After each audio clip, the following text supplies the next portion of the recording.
CapitalOTBBet.com, the premier online wagering site in New York State. CapitalOTBBet.com. Sign up today.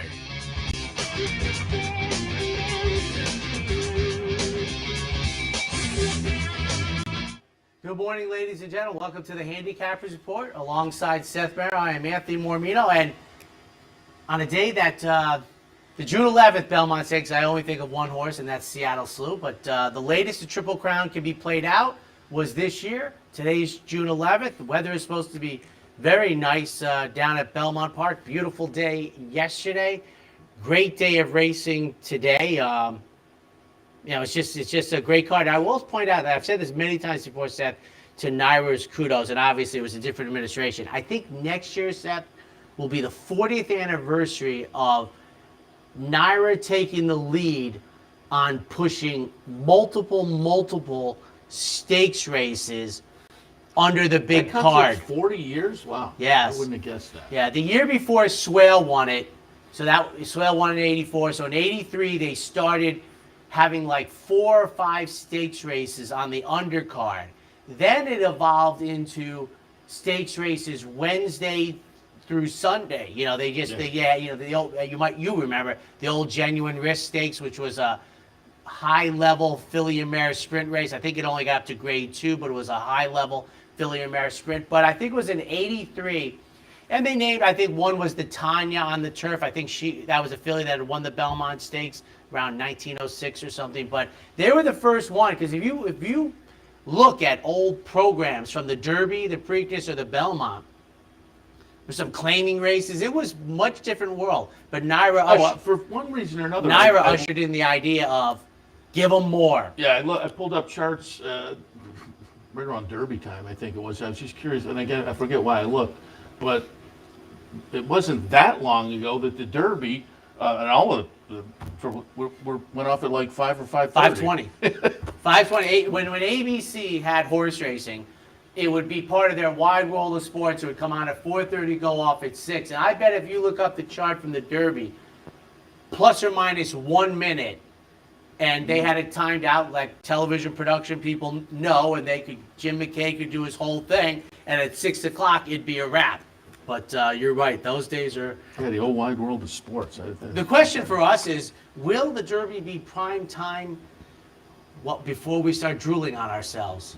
I think it's. Do you? I don't know. I think the pushback for no is just it's such a cultural general media event now that just the horse racing people would be like, well, why not? They play the World Series at night. They used to play it during the day. More people. I think they're getting there. I think they want to do it slowly but surely. But do you want Louisville also? Do they want 120,000 people going out after dark? Does the community matter that much? I wonder down there. I wonder, okay. but interesting. Another thing we should mention today, and you've kind of alluded, I think you've given your thoughts, but there was consternation on social media this week about field size at Belmont, right. And so I think you can come down as you read social media, there were 2 different opinions. Short field sizes, so it's a horrible day.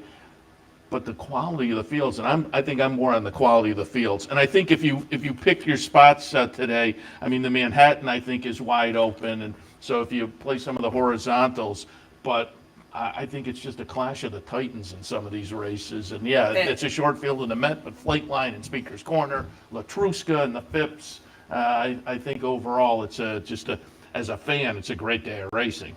I agree. I think that long ago, the idea of that the Breeders' Cup was going to be the one day, which is why I've said for so long, it's the greatest invention in horse racing in my lifetime. Why? Because it's the best racing and the best gambling on the same day. The Kentucky Derby by itself, I love it because there's 20 entries. Sometimes 21. No, only kid. Number 21. But it's great. And today, is a day, I as Harvey Pack used to say, it's an event. It's not a day of the races. There's, if we had field sizes hefty all the time and today was a day that was it, I'd be very okay. I think the consternation with people has been it's always like this, and now it's a big day. It's like this again. But I think some of the other consternation is if Flightline doesn't win today, do we ever see him again? And I think that's a great point. Well, if he does win, when do we see him again? Well, as I mean, is it Craig here in the Wazowski Breeders' said, Cup? Or? There's not enough time for the Breeders' Cup to come back, but it's going to be a great day. I mean, this, Naira's done. I will say Elliot Walden in the midst of this conversation said, they should make every grade one $1 million. Kind of implying that that's going to bring in bigger fields. I don't know whether that's the case. I mean, I think we've seen $1 million races with short fields. No, the only thing that I thought purse would help and in the spacing, we're not going to get into this today, but that the Belmont, the Preakness, and the Derby should all be $3 million races. It'd be fine, and everybody would show up. You just can't pass a $3 million race. Epicenter would be here. Zendon would not have passed the Triple Crown. Yeah. I think there's no argument on the other side that said that would have happened if they were 5 weeks apart and each one was $3 million. And if the idea is the best 3-year-old racing, that would have done it. And instead, we have very competitive races where we, the people, is the 2-to-1 morning line choice. Yeah, I think the Belmont is fun and kind of I interesting absolutely. this year. But I don't think it's going to be historical. Yeah. It's going to be a good betting race, I think, especially with the horse that I like. We should probably get underway, or do you have any capital business that I running right through? I don't think there's. What time is the race book with 11:20 post time for Oh, Belmont Park? There's a 10:30 open today here There at the we race go. book. So remember, post time is 11:20 today, folks. Well, obviously, both Seth and I are going to do Belmont Park, and let's get underway. The opener, Statebreds, entry level, non-winners of one, going 6. 7, 8, 6, and 1 for me. I put Win for Gold on top. Rudy Rodriguez, Mike Rapoli. First couple of starts were pretty good. Broke the maiden in the debut. That always touts some talent. And then stepped into the non-winners of one. Sometimes it takes a horse's start or two to figure out the next level. This one ran pretty well at this level. The non-winners of one last time. Cuts back to the 6. But most importantly, that bullet workout jumped out at me that says this horse gets back to the winner's circle today. Unique Unions underneath. Goes out for Rick Schosberg. I always like to root for Rick.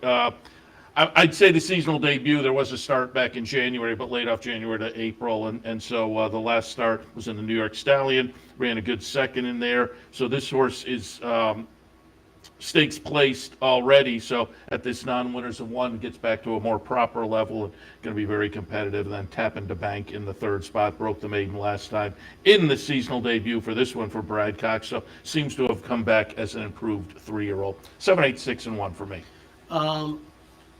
We have the same type of numbers. 4 horses in here. 4 of the 8 are the 3-year-old varieties.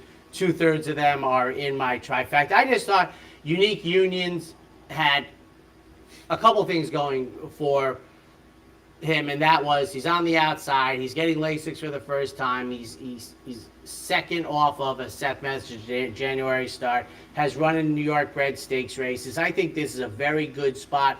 And I thought with Win for Gold in here for Mike Rapoli, who paid $26 to break the maiden. You don't see that very often. And a Brad Cox runner in here that I was going to get actually better than 3-to-1 on Unique Union. So I just start off with the 8 on top for second. I agree with Seth. Number 7, Win for Gold, who ran better in the second career start, a loss versus winners, but I think that should move this horse forward. And for third, I have My Last Mission, who's a big price in here, and I'm pretty sure, a quick look, I made a little note. Yes, this is the only multiple winner in the race, but heck, the 4, the 6, it's going to be a tough opener. 8-7-3 for me. Race number 2 on Belmont Stakes Day. An allowance non-winners of 1 other than they'll travel a mile on the main track. 4, 8, 1A for me. And this is an example. Get your thoughts on this, Seth. I see you have the 1A also. If by chance you like the 1 here, you are getting killed, because the 1 would be like 15-1, and the 1A bright future. I have a quick question here, just a thing. Yesterday, the New York handicap, the grade 1, the finale. You saw the Peter Brandt horses. You had the 51-1 shot Rabbit, who held on for third. You had the other one win it. The 3-5 shot Lose. I was actually thinking 3-5 shot was never in the race. Ooh. Never got that maybe coupled horses. Oh.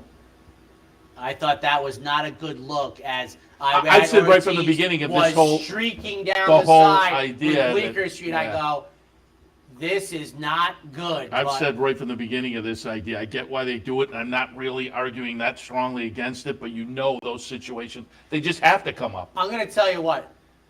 I'm okay with the trainers with different owners, but I'm not okay with the owner. If it's an owner, Yeah. I mean, that was, and what was 51-1? The Rabbit held on for third. 4-8, 1-8 for me. Strong quality, makes the first start since 3 career starts at Fairgrounds, wrapped up the Fairgrounds racing just before the start of spring, takes on winners for the second time, draws inside, comes out of back-to-back 2-turn miles, 16th races, now gets the elongated sprint at Belmont Park for the quality road runner for Mark Cassidy. I'd be very attracted to this horse at 6-1. Higher quality, making the second start since 2021, February of 2021. Came off the bench to score a victory going 7/8. And the entry is on the outside, and this is a rarity, Seth. There's no, everybody that likes the entry likes the 1A, Bright Future. So 4-8, 1A for me. You got the quality entry, higher quality and strong quality. I have strong quality down in the 4 spot, just misses making my chicklets there. But the workouts for strong quality are kind of interesting. Was based out of Churchill, was working there, and then now that I'm looking, so May 6th was down at Churchill. Right. May 20th goes down to Ocala to Marquez's training, and then May 30th comes up to Belmont. So it's kind of interesting that they took Are they trying to sell them? side trip to Ocala for that workout. But as I say, that one just missed my mix. I put higher quality on top, 8, 1A, 6, and 4. Chad Brown, trainee for Louis Lazzanero, Michael Dubb and Company. Much improved effort on the return this year. Nice win there. Seems to signal this horse could be very nice for this group. And then for Pletcher and Poli, Bright Future. Yeah, between the two, this is the standout. Big winner in the debut at Gulfstream. Going to be interested to see what the odds shake out here. David Aragona probably has it right with the 91 buyer, but I think we all know it if you've been watching long enough. The Pletcher horses seem to perform better down at Gulfstream than they went. Not that this horse is, I have the horse right in the mix. I think the horse is going to run well today, but I think sometimes they're even better down at Gulfstream. So we'll see what Bright Future does in the second career start. 8, 1A, 6, and 4 for me. On to the third. These are 3-year-old fillies going the 1-turn mile in the Grade 1 Acorn. And I'll say this, somebody put on the Belmont series for 3-year-old fillies reminds me of the old Stroop series in Southern California, and that is the Malibu used to be the weak sister in that series. The Acorn used to be the weak sister between the Mother Goose and the Coaching Club American Oaks, and now, to me, the Acorn is by far the best race of the 3. I think the Mother Goose has already been downgraded, and the Coaching Club American Oaks, which I thought would go through the stratosphere at Saratoga at 9 furlongs, I think has plateaued. But the Acorn has evolved into one of the great races for 3-year-old fillies in America, and I think it's a fantastic addition today. I mean, it's a short field, but I can't wait till the chicklets come up because I have a big thought on Echo Zulu, and I suspect he's in the mix for my friend also. I didn't know what to do with All Echo right. Zulu, to tell you the truth, Okay. and I put the horse on top You did. because I look for her to rebound in here. She was just very impressive, obviously early in the career, and now as a 3-year-old off the first 2 races. I think it's questionable whether she's really stepped forward this year, but fired a solid 90 in the Kentucky Oaks. The cutback, I think, will be beneficial. I went there, but just slightly, because I think Matarea is very, very talented for Brad Cox and Godolphin, Flavian Prat back on board. And so, to me, these two are almost equal in talent. I just slightly went for Echo Zulu. Divine Huntress is probably up against it a little bit, but if I was playing around and look for a price, that would be maybe the one I'd toss in. For me, it's 5, 4, and 3, but as I say, the 5 and the 4 to me are pretty equally talented. Yeah, I just, a couple of things I thought, like for example with Echo Zulu, and I don't handicap this way, but I think when you're discussing it, the buyer speed figures as the center of the universe, since it's right there, black and white. Echo Zulu's best was the 94 in the Breeders' Cup, where she was able to dominate the race, the racetrack helped, that's it. So I'm like, if under the best case scenario, And they should have gone forward as a 3-year-old. right, They I'm haven't. like, maybe she will today, but I'm not finding out at 3 to 5. Yeah. There's no way I'm like, I don't know that when she was head and shoulders against the 2-year-olds, I'm not so sure she's shoulder to shoulder with the 3-year-olds now. I mean, she can find out, going to one turn, maybe she'll be very tough like the Frizette and she'll find her own ways, but not on my dime. Matarea, and I will be interested to see where the bettors go, because I think sheet players have to like the 4 over the 5, and they bet a lot usually. And I have Inventing, who's the maiden, just as a shake-up, in that if I really think that Echo Zulu is plateaued or isn't going to fire her best or doesn't show up today, it's going to be somebody else. The maiden in the Acorn is where I want to go. But I really, boy, I'll tell you, I wish there was a head-to-head Matarea versus Echo Zulu. Yeah, like I say, I didn't know what to do. This is one of those races that on the day just makes Here's for a one fun for race you. as a racing fan. Well, I'm going to be interested to see as a what bet. she does. Does she rebound? Right. Which one has a better chance to run fourth? And I think it's easily Echo Zulu. I would agree with that, actually. I'm like, I see very little chance Matarea runs off the board today. Yeah, no, I would agree with that. Belmont 4th race. It is the Just a Game, a Grade 1 event. $500,000 up for grabs for the ladies going a mile on the grass. I mean, what? I mean, they won them all yesterday. I mean, he got split for, I think he takes down the trifecta. He pulls a Richard Mandela in the big cap of grade with the 1. short price loser yesterday, Rozier, as I was sitting here yesterday, I had Rozier picked on top, but I said, a lot of people are kind of all over Rozier as kind of a sure thing. And I looked at the rest of Chad's horses in that race, and I thought, I think you can make a case for all of them in here. The price on Rozier was a little too short. Yeah. It looked to have the edge, but not that much of it. And Bleecker Street, came in undefeated. I mean, how do you knock that? And here's, I don't know that it would obviously be an unbettable race if the 2, 3, 4 were coupled.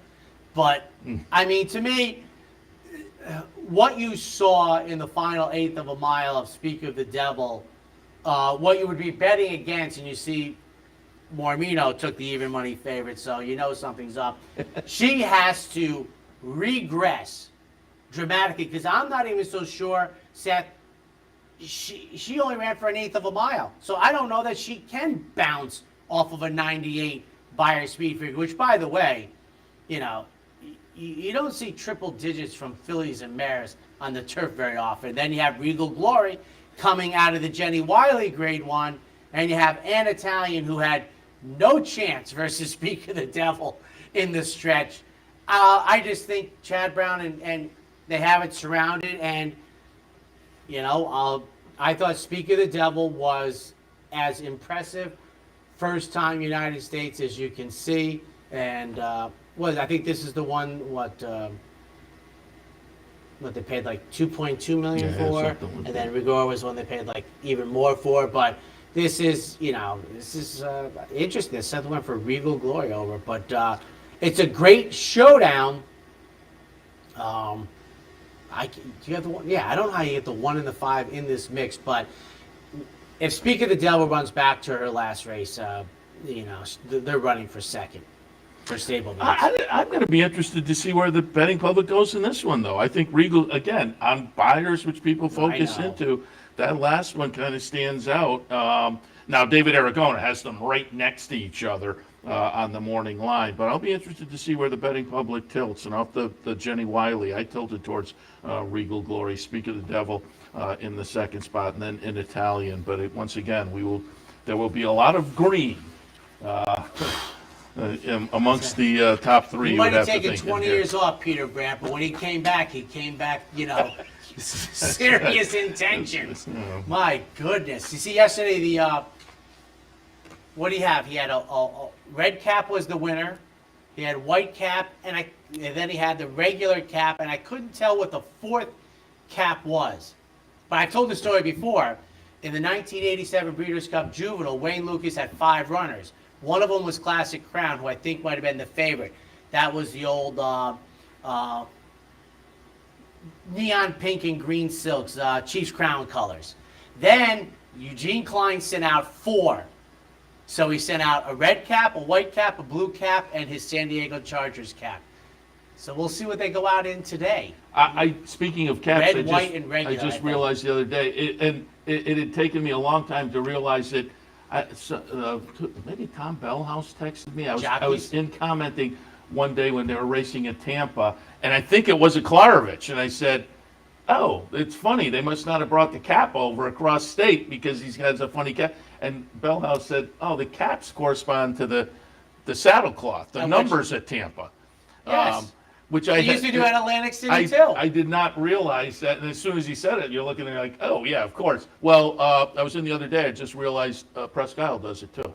And I kind of like the idea. We used to joke when we were kids that if the Phippses went over to Atlantic City, they would demand the number 1 hole. Now, I told you about that, the track in Canton, I think it's Centennial. There are no owner's silks. The jockeys go out and they match the saddlecloth, which are our saddlecloths. And I have to tell you, outside of the traditionalist in me, that's a fantastic idea for the average newbie or weekender. That the silks make no sense. That was a great idea. I'd like to ask any racetrack announcer if I think they would be double thumbs up for that idea. Yeah, oh, absolutely. Well, just the innovation of it seems so simple now, but the innovation is just the colored saddlecloths made a big difference. Don't get me started. Hollywood Park had them 50 years ago. And I will rant slightly because I also enjoy the red and white was number 5, purple, white on purple was number 1. I always enjoy the harness track as well. Oh. I wish they would. I wish the two breeds would come together because constantly I'm thinking I'm in the lead at the harness track, and they come down and they're like, oh no, that's the wrong call. All right, 5th race on the card. Used to be the end of the handicap Triple Crown. Used to be like 2 weeks before they came up to Saratoga. I'm thinking. Sounds right. Still it didn't state dinner, right? A long time ago. Yeah. Then they moved it to Aqueduct in November, but a mile and a half to Brooklyn, a grade 2. 7, 1, 3, and 5 for me. I mean, it's a mile and a half, and that's going to be the question mark for Fearless. I'm just wondering if maybe he doesn't outclass these a little bit for Pletcher and Rapoli.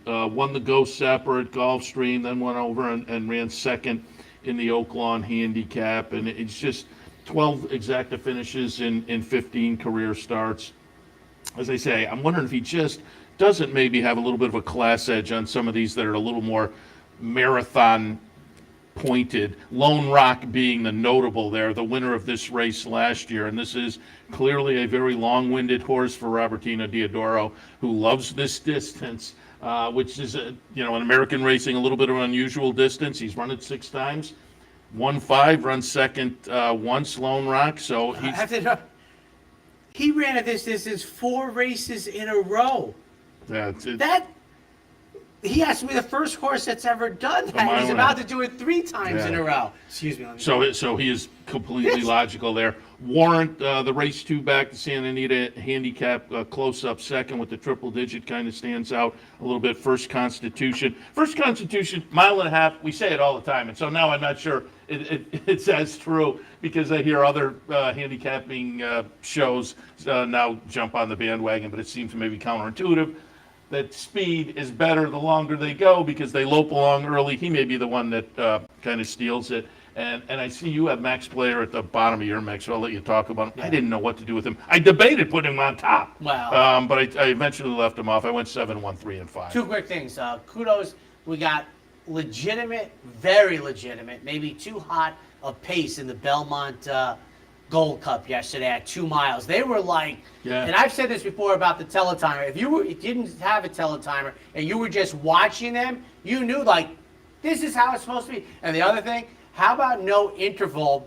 The last interval was 1.25 miles to the final time. So the last 6 furlongs, as Bob Weems once said at Monmouth Park when the fog rolled in, ladies and gentlemen, you're on your own. Yeah, oh, there you go. I see, Fearless and Warrant, I have strong. I do think that the mile and a half, and if First Constitution could go 51, maybe it could help. I just don't think he's going to have anywhere near that chance. He's going to get hurt. Max Player, well, Seth, he will always have a soft spot in my heart because after doing the Handicappers report with you on September 4th, Jockey Club Gold Cup Day at Saratoga, which I never had the chance to say before in my life, I got on a plane. I went to Arlington Park, got checked in to Chicago, got checked in the hotel, dialed up the computer, and if I remember this part correctly, we were tied with the Times Union. Oh. And I was tied with their representative that day, and I think they had Happy Saver or Mystic Happy Saver. I had Max Player, and he got my nose in front. And when did we end up winning, by 2 or something? Yeah. But it was a needed victory, so Max Player will always have a soft spot. Something seems to have occurred since the Breeders' Cup, so I have him only third. But I think Fearless is a strong horse, because I say this, Seth, I don't think they could back up the pace and hurt Fearless that much. He'd be like, I'm going to be right here then, and I think he gets the distance. 7-3-2. Yeah, you made that trip. I'm envious there. You got your last. I said it to Seth because we corresponded the year, and I don't think I ever said to people, it was the cleanest facility. It was the best service I've ever seen at a racetrack. The sight lines, and I said to myself, and I said to my wife and our son, I said, I'm guessing they haven't put a lot of money into this lately because they're running it down, and it was just a great experience. I mean, maybe the black of the artificial surface, brown dirt might have been better, but it was, the parking, it was great, and it was so sad that, but I was glad I got there, but it was great racing and such. Yeah, it is sad that it's gone from the Chicago area. Yeah. Sixth race, the Woody Stevens Grade 1 event for the 3-year-old sprinters, going 7. Now, do you remember what race this used to be called? The Woody Stevens. My first favorite horse in racing ever. The River Ridge. Oh, okay. And I'll tell you what, this was one of those races that Naira developed. I think I'm right about this, has always been run on the undercard of the Belmont Stakes, was popular almost immediately. When we were kids growing up, there was no 3-year-old sprint division, but then the old King's Bishop and it glorified. I will just jump in, Sure, the name of the race here. Watching the draw the other day, and he knows better. He just was in the moment. But Andy Serling, after the draw, was bringing up people to interview, and led into Todd Pletcher by saying, Todd's won it 3 times, and he's had horses that were big prices come in and hit the money. He's probably the most proficient trainer in the Belmont Stakes in my lifetime. And I immediately like, oh, come on, Andy. Woody, you were alive for Woody. Don't shortchange Woody. This is supposed to be about Woody and his 5 straight Belmont Stakes, starting with Conquistador Cielo and wrapping up with me getting poured on in the rain with Danzig Connection. Yeah, how many of those were Kwiatkowski runners? Were 3 of them? The first one and the last one. Just the first one? Well, Claiborne had Swale. I think Mr. Belmont had Caveat, and Creme Fraiche was Mrs. Moran. Right. Moran, I believe, who beat Stefan's Odyssey, who was Kwiatkowski. But we got to, no, I took a shot here. I mean, you trust me. This is one of those examples of I'm playing against Jack Christopher in the old muscle regression thing, that he came back and ran a big figure. Listen, Jack Christopher. He helped me out Travers Day, right? He debuted on Travers Day last year, right? Yeah. So that's Travers Day. So he's one of those maidens on Travers Day. He might be becoming the best one ever to do it, to win on Travers Day. But Morello, I think, was the other choice. As you can see, I'm just like, he's shortening up. I think Jack Christopher will be 1 of 2, 2 to 5.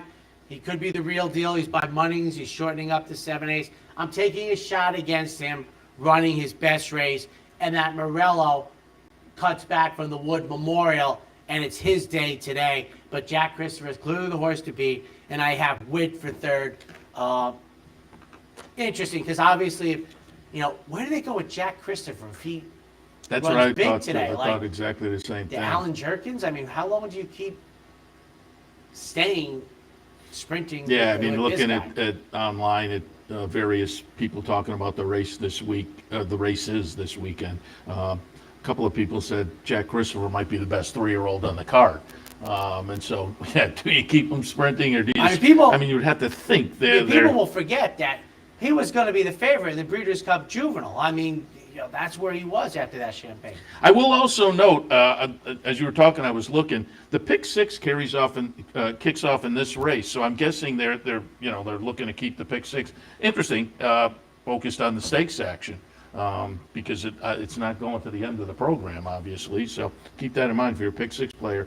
It starts in this sixth race. I went 1, 4, 3, and 2. I did put Jack Christopher on top.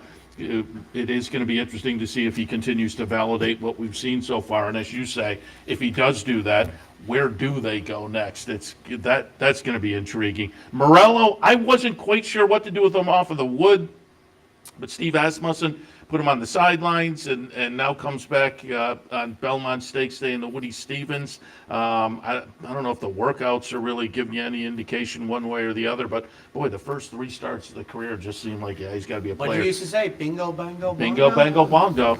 And Witt, I think, is interesting as well off of the 3-year-old debut. That was a nice win in the Bayshore, so we'll see what that one can do. But Jack Christopher is going to be the one that the eyes will be on this afternoon. For me, 1, 4, 3, and 2. Should we take a break? Yeah, I think that's We've probably. got halfway through.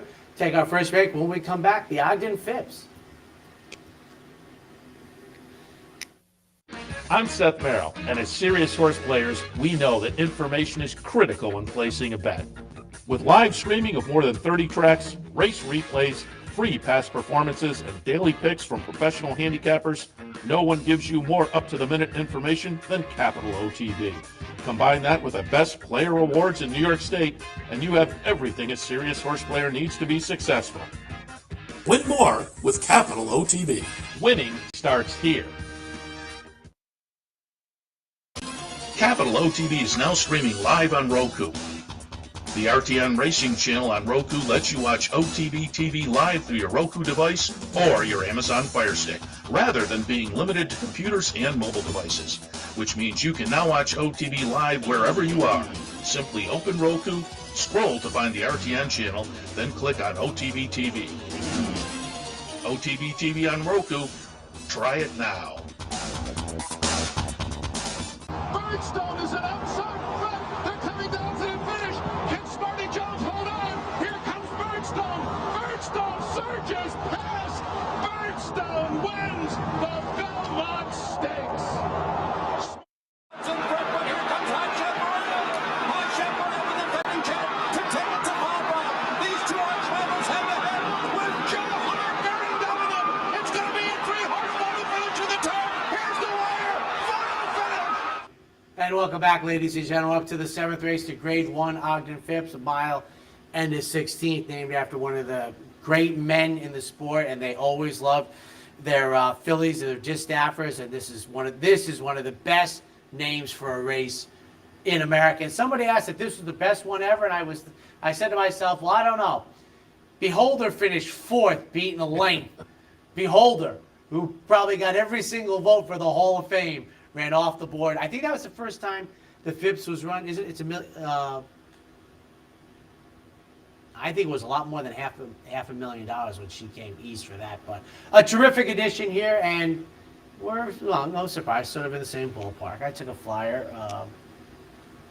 Mandatory pick 5 kicks off in this race. Keep that in mind. I wasn't sure what to do with Latruska, to be honest. The seasonal debut was not inspiring number-wise. She won it the way she should. But boy, the apple blossom. And, I'm looking at this. Will search results go out and push her enough to take her off her game? I just, I look at what she did in this race last year, and I as I say, I was kind of going back and forth on Latruska, and eventually landed there. That all because I'm a really big fan of Clairiere. I've liked her throughout the career. Her seasonal debut was a pretty good, let's get started in an optional claimer down at the fairgrounds. Then she goes up to the Apple Blossom. Yeah, Latruska doesn't get challenged early, so Clairiere is up against it a little bit. And I think that might be the case again today, unless search results. I just don't think they'll go out and push Latruska enough with search results to make a difference. Malathat, going to be interesting to watch going forward in the 4-year-old season. But again, number-wise, the 4-year-old debut left a little bit to be desired. To be I think, desired. but I think she's better than that. We'll find out. But I have it 1, 4, and 3. I mean, the only thing if you put Malathat on top, which I did, is you have to hope that the screws weren't tight for the grade 3 double dog dare, and now we got the grade 1. And, you know, she's boy, I'll tell you, the run she gave in the Breeders' Cup Distaff, to me, was actually more impressive than her Alabama victory. So I just thought this was a chance, Seth, that I could actually get around, you know, a $7 mutual on her. And I don't think there'll be many chances after today if she does it. I thought Latruska has fired so many good races in a row, except for the Breeders' Cup Distaff. I have her for second, and then I have search results for third. And it wouldn't surprise me if search result making the third start since last August doesn't improve off of my third place finishing. I think Clairiere, maybe there's a chance that this is the year when she is better than Malathat, but I took a lot of shots against Clairiere last year, and then she woke up in the Breeders' Cup Distaff and ran big. So it's a fantastic renewal. I am 3-1-5. 8th race, the Jaipur. I always like the Jaipur. Me too. And it seems to play into some turf action up at Saratoga in various years. So we'll see how that Now, works this out used to be this also year. one of those races that they incorporated in NYRA, then usually would be run like on a Thursday or a Friday before the Belmont Stakes. And the ad used to always be the only graded turf sprint in New York. Yeah, now a grade 1, $400,000 up for grabs, 6 furlongs on the grass. And again, you know, there were complaints about some of the short fields on Belmont Stakes Day. This is a nice full field of turf It's sprinters. almost as many in this race as 3 of the other grade 1s combined. I mean, I'd be interested to see where you went, because I'm 13, 5, and 4, and I've always said this, Seth. I believe that if racing was filled with races like this, you'd have to put a padlock on the gate to keep people out. There'd be so many people going to the races every day. This is awesome. Wow, we have 2 horses. Okay, I get it, but you don't have mine anywhere near, and you have Scuttlebus. All right, that's good. I just thought making the third start of the year, scored a victory, improved. Bill D'Amato, USC guy, California shipper from the outside, Joel Rosario, unbelievably strong, terrific finisher for the upset in what I think is a wide open race. The 13 Gregorian Chant is my top pick. For second, I have Arrest Me Red. Wesley Ward's runner won the turf sprint down at Churchill Downs. On Oaks Day, as the favorite, comes in here. You know, this is a type of horse that we've seen evolve over the last 10 or 15 years. That is a turf sprint specialist. And now we have Casa Creed, number 4. Belmont's runner makes the first start after back-to-back Middle Eastern starts for Casa Creed. The other thing is this used to be run at 7/8 on the old Widener. Oh, you're right. Yeah. There were some titanic showdowns, but I love this race, 13, 5, 4. I put the 4 on top, 4, 5, 8, and 12. Casa Creed, always like to root for Lee Einsiedler, great guy, great for racing. And he won with this horse last year. I want to say I was doing a bankroll this time last year, won a 10-1 for me, and I think I was out front there, and I think I immediately texted Lee and said, hey, you made me look good with the bankroll. And comes in off the tries. I credit them, and, you know, think it was interesting. They went over to try those sprints overseas. Now they come back, and the horse seems to be working in a fine fashion that says has recovered from any of the travel. But again, I'll put that one on top. Arrest Me Red, as you say, a turf sprint specialist at the stakes level, 6 wins in 9 starts. Have that one in the mix. Scuttlebuzz, I think, is interesting. Seasonal debut. A lifetime best buyer now as a 5-year-old. Maybe just indicates this horse has gotten good at 5. But boy, that race was kind of eye-catching.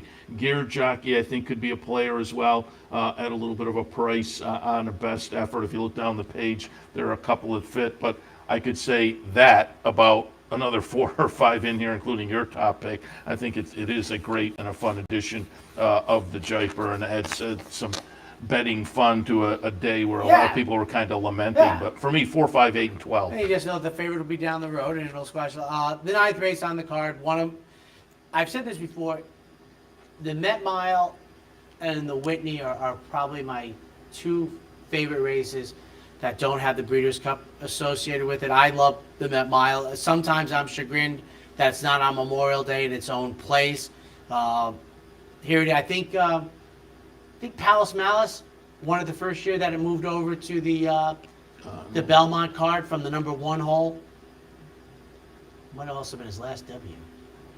Well, we'll get to that, but it's the Met Mile. You'll see the Chicklets in a moment. One of the great races in the world for $1 million, which it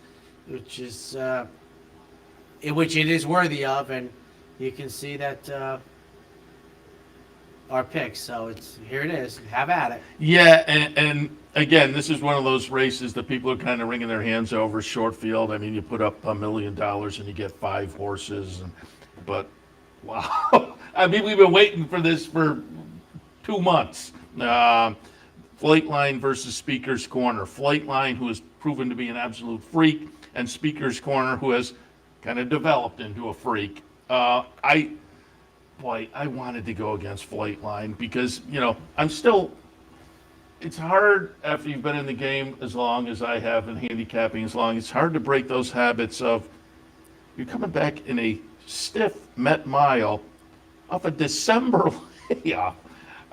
But he's a freak, and you look at the workouts, and it's hard to think he's not going to be a freak again. He's trying to be a Go Zapper. People forget Go Zapper to this day is the only horse that won the Met Mile in his seasonal bout. Yeah, it's just incredible. So I put him on top. But again, this is another race where I think the talent level is not very far. And we'll find out really about the talent level as we come down the stretch today with Speaker's Corner. I'll say this. He's more intriguing than Jack Christopher because where do you go with him after today if things go well? Particularly, the Whitney? Yeah, it's going to be very interesting.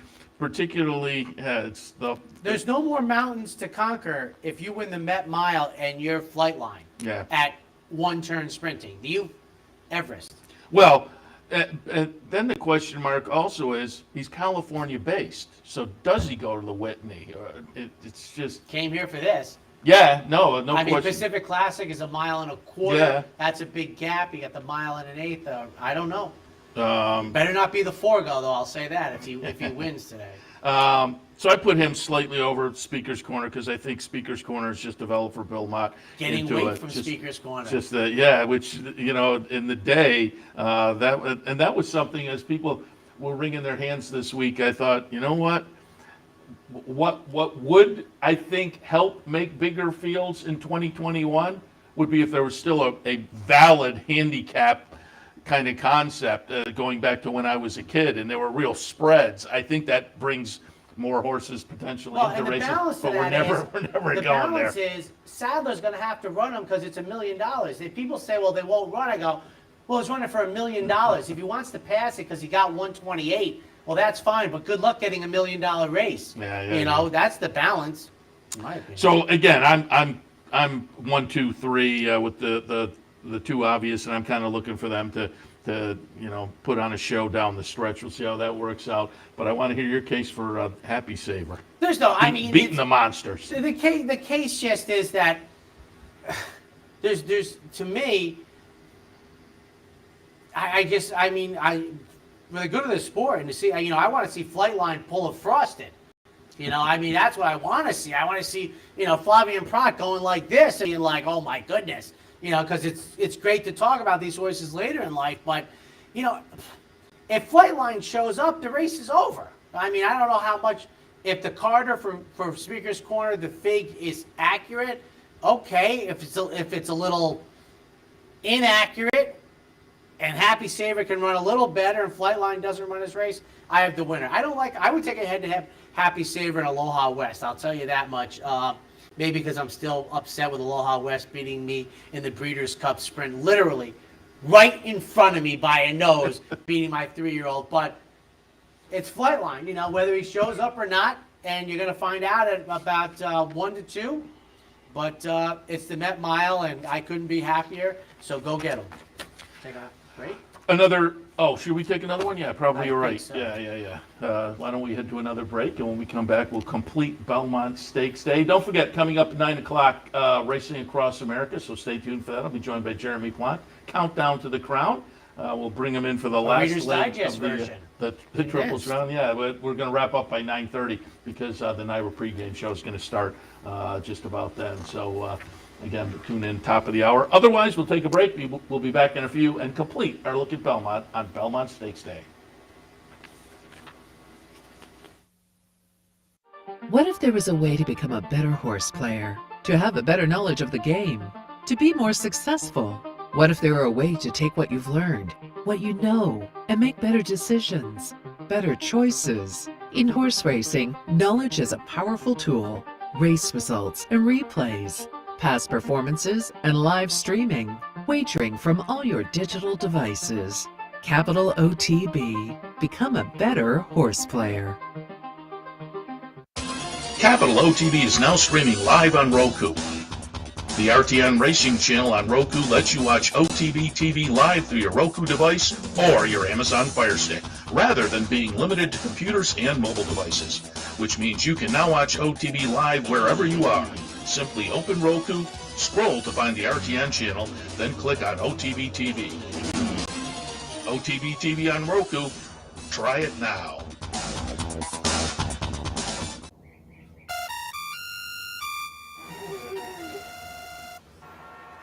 Come on.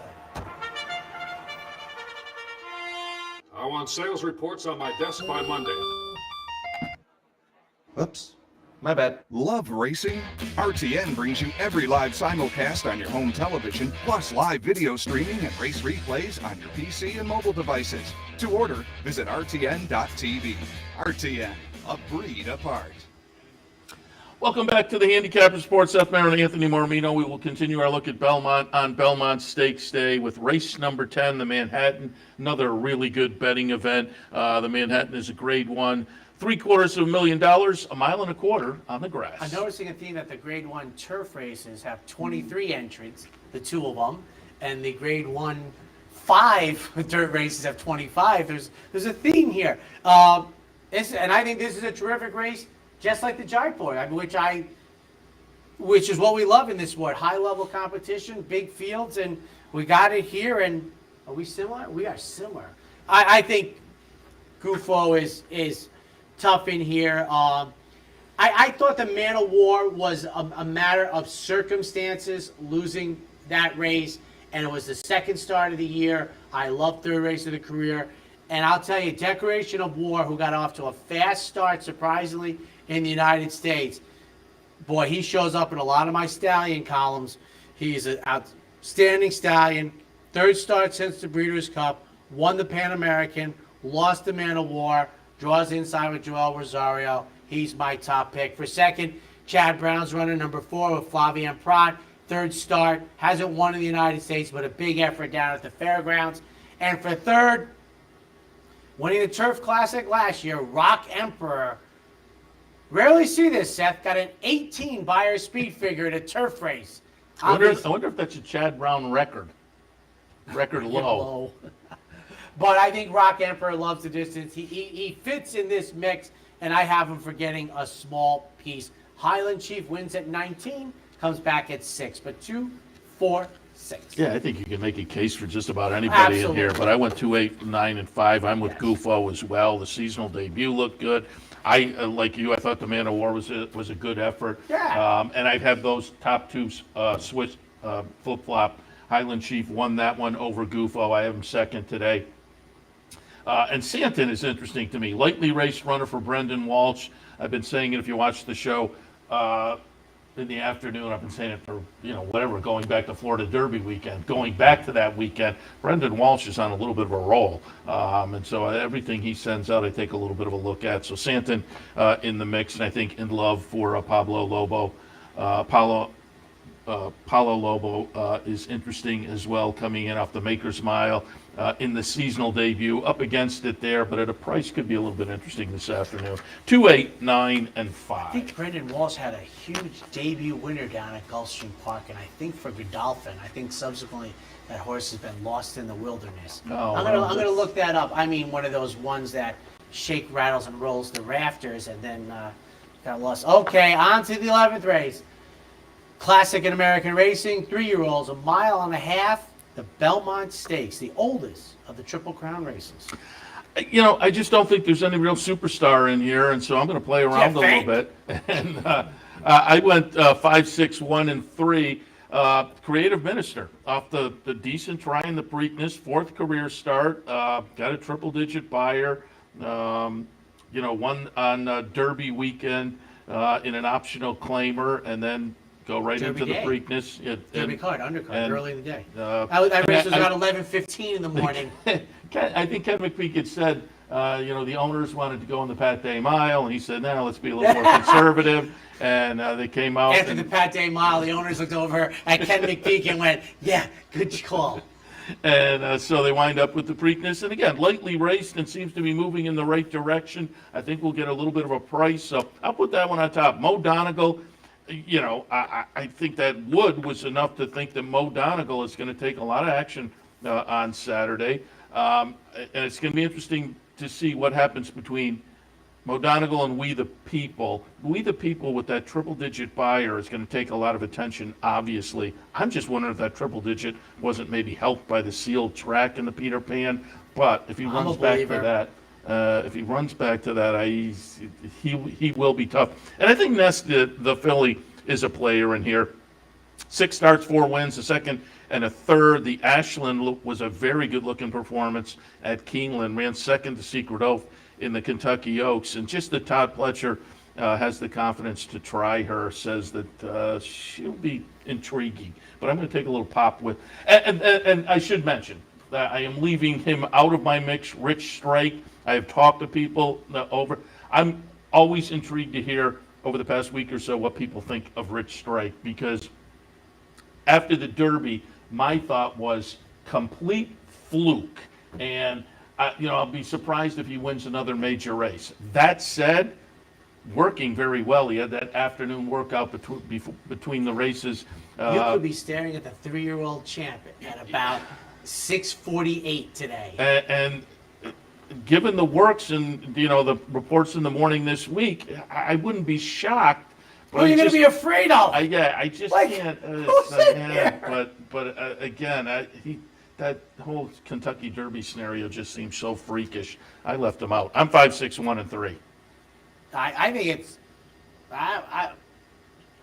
you know, no offense, but this is like a grade 2. I mean, this is the Rich Strike is got to be licking his chops out of his decision to pass the Preakness, and you're giving me these guys? I'll take my chances here. I like Barber Road at 60-1 in the Derby. I think his race was fine. I mean, he was back there with Rich Strike. Rich Strike had a much better closing kick. He was inside. I was taking the overland route with Mo Donegal. You know, finished 6th, beating less than a handful at 60-1. I guess I needed the 80-1 shot. They take blinkers off today. They get Joel Rosario. Should be less traffic.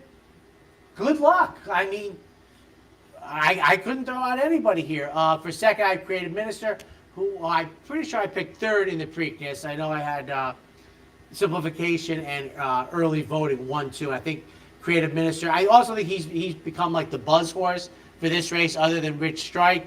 And We the People think he has a big tactical edge in this race. I am a take with 2 grains of salt, all Buyer's speed figures earned when there's moisture in the racetrack and the winning lengths. Ness, I think she's going to have to run precipitously faster than she's ever run.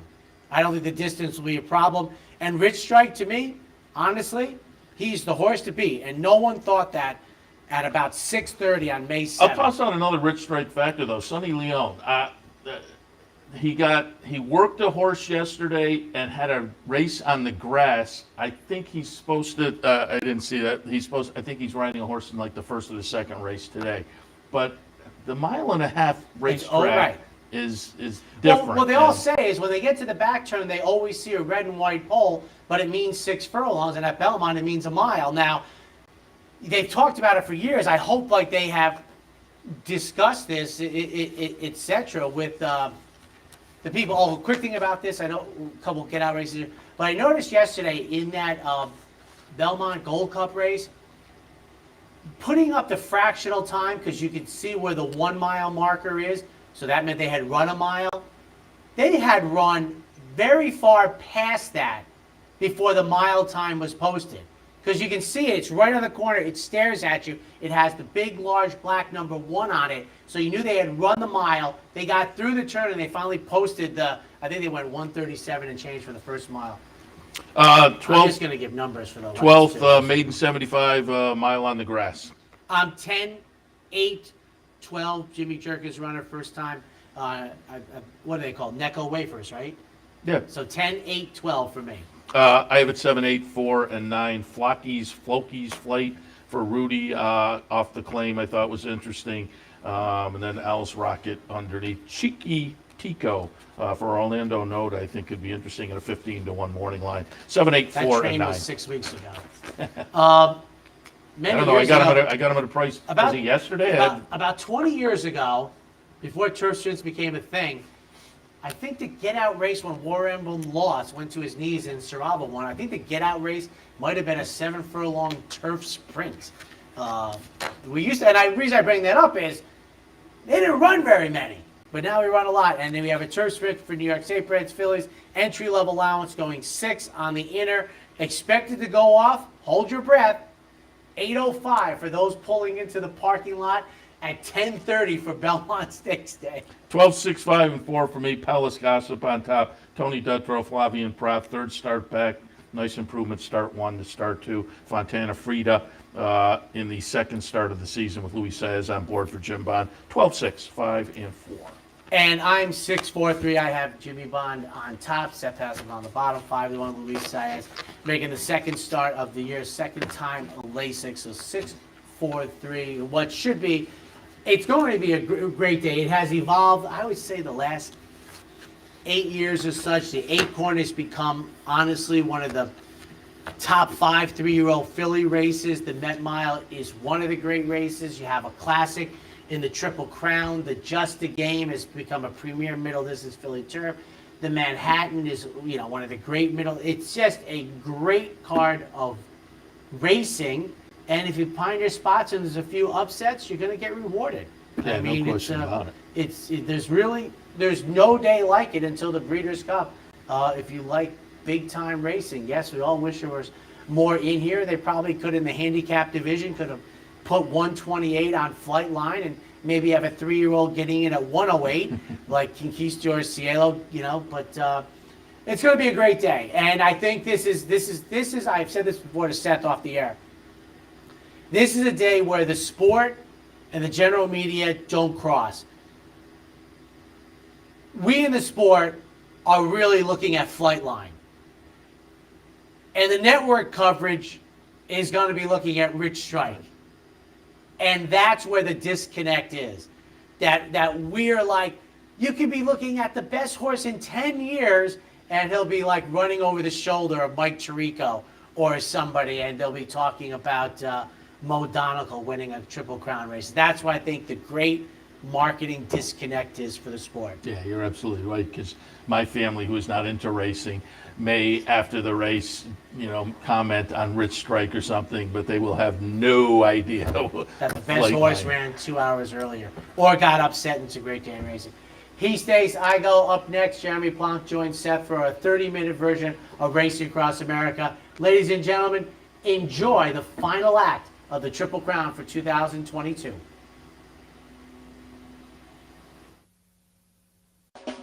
You're watching OTB TV, a service of Capital Off Track Betting.